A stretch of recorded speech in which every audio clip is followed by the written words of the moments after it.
Hello, ladies and gentlemen, and welcome to episode 33 of NFL Draft Analysis by Sideline Specialists. Um, so I owe this man an apology. I didn't know what he was all about. I did not.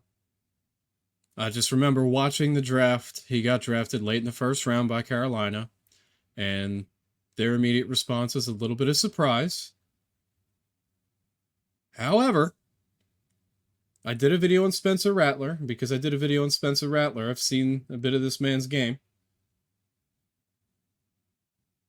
I like what this guy's cooking. I like what he's cooking. So we're gonna get into Xavier Legette. That is how you say his name, according to everything I've heard.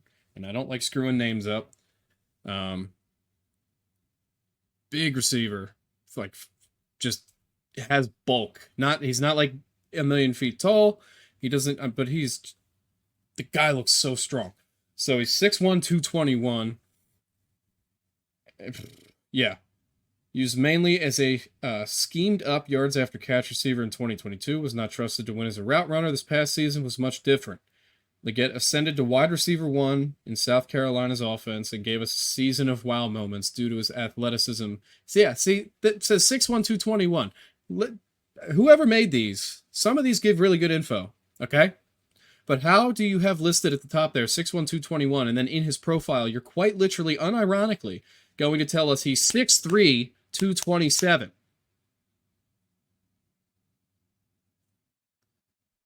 So he is a fucking big-ass dude. Got it. Some of the most impressive contested catches of any receiver. Can hit top speed that most guys his size simply cannot. And I agree with that. Some of the tape I saw in the Spencer Rattler highlight video, whew, this guy moves. All right, so weaknesses. We'll start with weaknesses first, because yeah, and this one doesn't even feel like a weakness. Route tree is limited, but it feels like he can diversify it. I completely agree with that. Not much variance in his releases and footwork off the line of scrimmage. Again, I mean, he's a big dude, so if he can just add a couple more kind of moves and improve his footwork a little bit, I think he'll be fine with that. Strengths, impressive size speed combo. He's hit over 22 miles an hour. And as a guy this big moving that fast is just going to be unbelievably difficult to bring down. If he can get up to speed any kind of quick as well once he has a ball, that's huge. He will win contested catches, creates yards after the catch, and you could use that in the quick game, just quick snap, 2 seconds after the snap, throw to him, let him work. And I like this too. Love his mentality to attack the ball in the air. If you're a guy that big, you had best be going after the ball, because if you use your size right and positioning right, you're gonna win. His route running's a 7. That can easily be improved to an 8. Obviously, he took a quantum leap from 2022 to 2023, and they had the faith in him, and he did not let that faith down. 8 on vertibility and long speed, 6 on release and footwork. Obviously, that's what was mentioned over here. 9 hands, awesome. Okay, 7, or no, it's an 8. 8 on change of direction, acceleration. 6 on the flexibility. Again, huge guy. Maybe start doing some yoga, and we can get that up a little bit. 8 on run after catch and contact. Makes sense to me. Big physical guy, and he actually uses that. It's not just one of those, oh, his size is this and he wastes it. No, he uses it. 8 on play strength and blocking, and then a 10 on competitive toughness. Again, we love that. Competitive toughness is a heart measurement. It is also the ability to use the frame that you were blessed with. And we can see this here, right? He was really like nobody in 2021.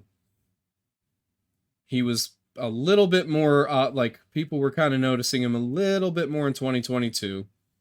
The snap count went up, the slots went up, or the slot snaps went up, targets went up. But it's just a massive jump, right? He went from 8 yards per catch, 9 yards per catch to almost 18.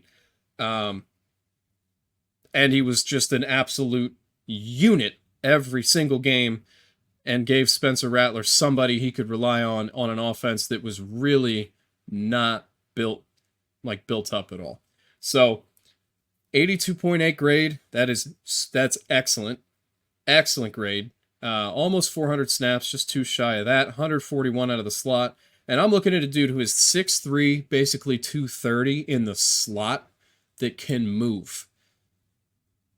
That's horrifying. I can't, as a defense, because a linebacker's not going to keep up with them. And then a linebacker might not actually have that easy of a time tackling him. You can see the 97 targets, 71 catches for 1,255 yards and 7 touchdowns. Absolutely fantastic season. Let's move on down to this. So that receiver grade versus single coverage being a 98, near flawless, absolutely fantastic. 93 yards per route run, also fantastic. His routes are efficient. He just needs to have more of them, is the key. You need him to have a bigger arsenal so that he can be on the field more and used more effectively, not just on if you're gonna just do outside and out and ups over the middles. Covering him becomes a lot easier because you'll see him on the field and you know what he's going to do. They got to fix that. They got to give him a bigger arsenal. Receiver grade versus zone, 84, totally respectable. They could get that up a little bit, though, and I'm sure scheme-wise they can do that. Separation percent versus single coverage, 68. Doesn't even matter that much because he wins contested a lot. 69 on open target percent. Again, who cares? He's going to fight for the ball, and he wins more often than he doesn't. Only had 2 drops, and given his target share, his drop rate was extremely low. Yards after the catch per reception was 6.4. That's solid to me. Made 9 guys miss, had 13 deep catches, 554 deep yards. All this is good stuff. 10 contested catches again. Great. We're going to move down here. We're going to take a look at all this. So, yeah. Hitch routes and crossers are his 100% bread and butter. And there's a reason, because holy shit, the efficiency is there. So, hitch routes, you got 20 targets, 17 catches, 175 yards. It's basically 10.2 yards per catch. Low grade there because there were no scores on hitch routes. But then you look at the crossers, right? 18 targets, 15 catches, 437 yards for 2 touchdowns. That is nearly, to do very quick math, nearly 30 per catch. That's crazy. And then you go to the go routes, right? He only had 4 catches, but 177 yards, which is good for 44.25 yards per catch. That's extremely impressive. 2 post routes, he caught both for combined 88. Excellent. Perfect rating on that, obviously. Yeah. They use him to some degree of versatility, but there's literally only 2 that even hit double digits. And then it was a lot more sparing on the others, so they're going to have to just balance that. I love how this says 6'1".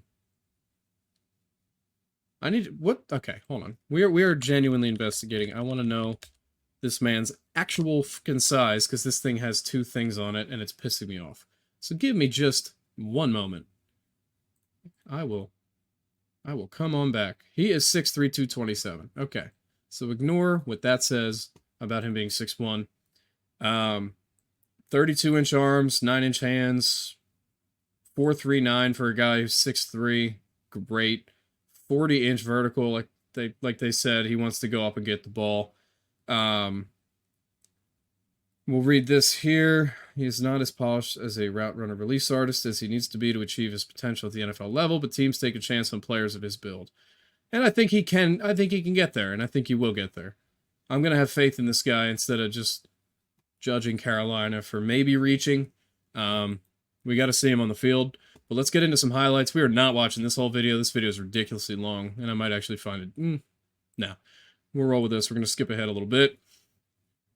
It's all targets and catches from the season, and he had a lot. So it's literally a 25-minute video, and we are not going to watch the whole thing. We will stop probably 10 to 15 minutes in. But we'll get to see him play some different teams here.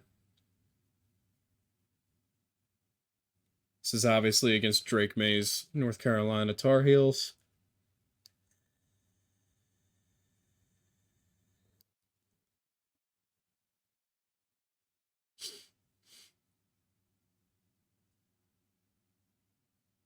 He stops, extends his hands, makes a nice little cutback catch. Rattler steps up, throws the underhand little thing, and here goes Legette for 20 solid yards.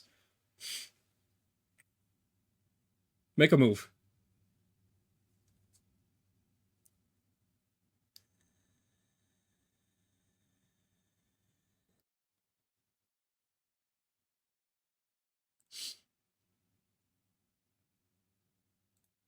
I didn't. You know what? Actually, it's better that I wasn't sharing that because the video's it was not working out that well. We're gonna do a Just Bombs. We're gonna do a Just Bombs Productions video. These are better. Sorry you're hearing audio in the background. I was giving the video a chance and it was just holy shit. He said, "I have a 6th gear and y'all don't." Bro, the distance that he put between himself and those defenders cannot be understated. Oh, the fake. Where'd your ankles go, son? Left of the screen. Oh, son. Oh, what? Why are we tackling a man with no ball, dude? What are we doing? Yeet! Okay, yep. He's in the slot. That was a nice move. Throwing, Legette, the catch, breaks the tackle, down the sideline, Legette, inside the 10, touchdown, South Carolina. He gone. Rattler. Deep ball, he's gonna win these. Great hands, great catch. You're not catching him now, son. He is gone. I like what I'm seeing. And Bryce Young's gotta be literally jumping for joy right now. And here's the truth, I was thinking about this. It's like he went to South Carolina. The Carolina Panthers would have an easier time scouting this guy. They don't really have to travel too damn far. So they probably saw a lot more of him than other teams may have, and they fell in love with him, clearly, to go ahead and take him in the first round. And I can't hate it too much now. I was a little judgmental initially, but look at that. That number 7 has an angle on him and doesn't even touch him. Like, that's how fast this guy is.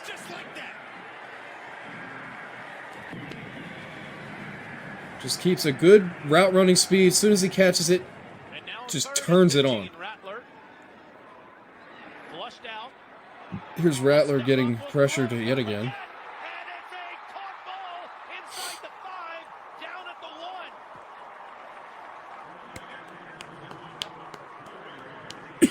Nice route.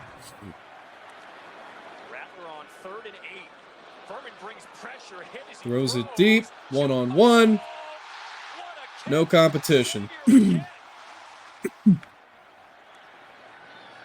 to McDowell off the back foot. Throws it up. One-on-one. Legette. Got it. Off the back foot. Throws it up. One-on-one. Legette. It is so smooth how he goes up and gets that. Times the jump perfectly. Times the hand lunge perfectly. Secures it with both hands to receive and survive the contact and the ground.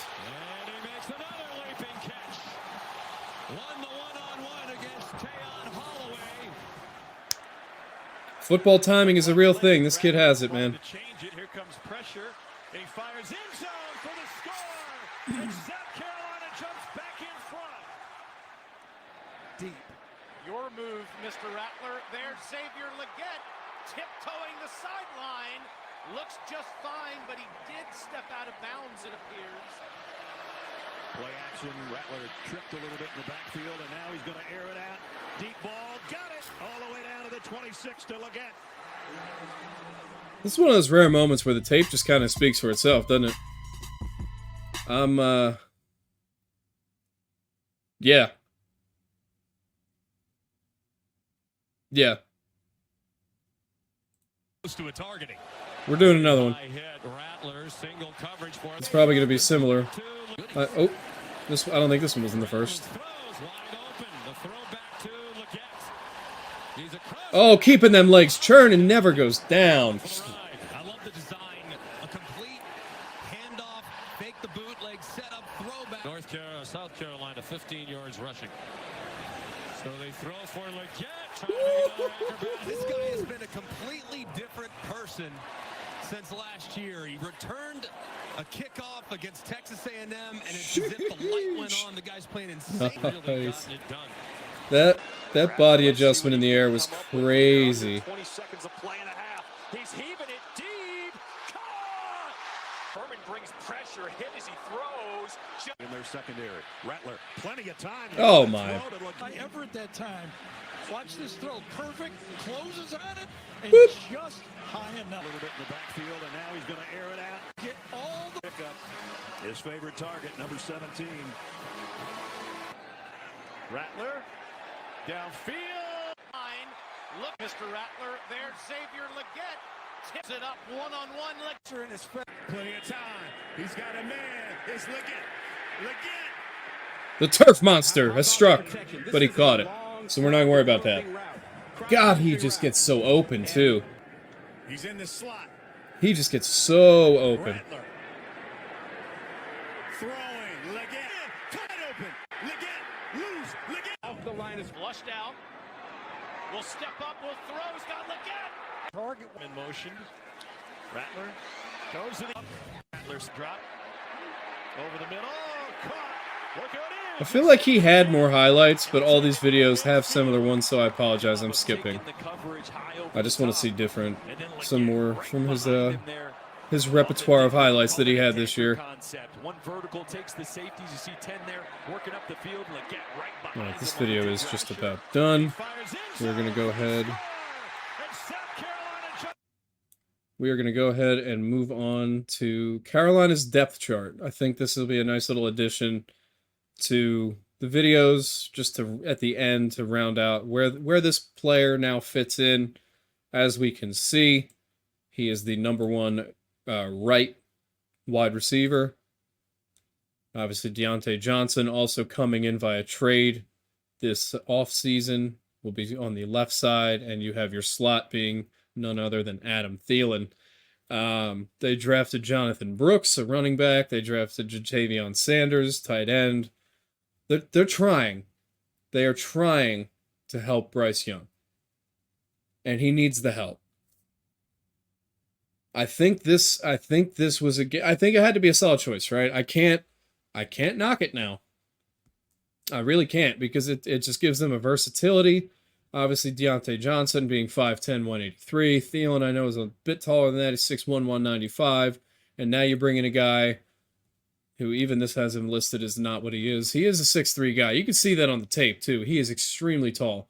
So you have a versatility of size, you have versatility of strength and speed, you have reliable hands across the board. Decent backups in Jonathan Mingo and Terrace Marshall Jr. You're going to hope they won't have to see the field that often, though, and that your top three are the mainstays. Yeah, I want to see Bryce Young succeed. I want to see Andy Dalton help him out.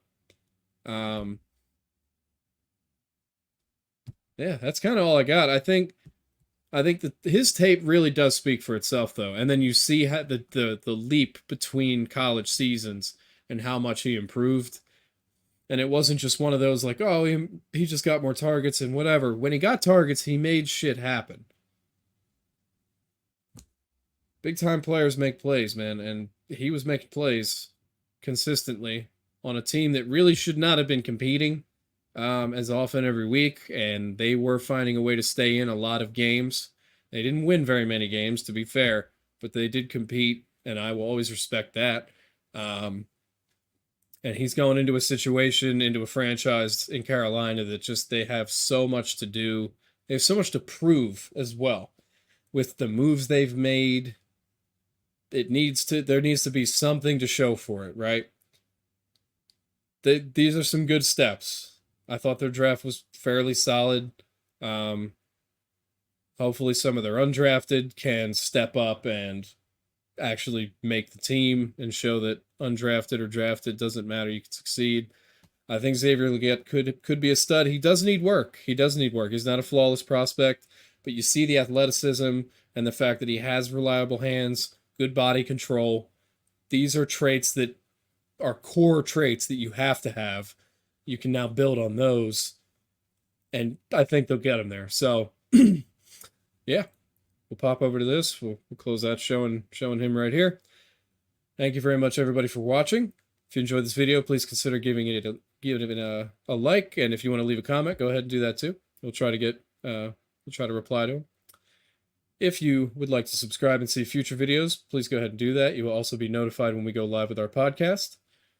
If you'd like to listen to old episodes, it's available on Spotify, Google, or Apple Podcasts, and then the VODs are right on the YouTube channel under the Live tab. Thank you very much. We'll see you again very, very soon.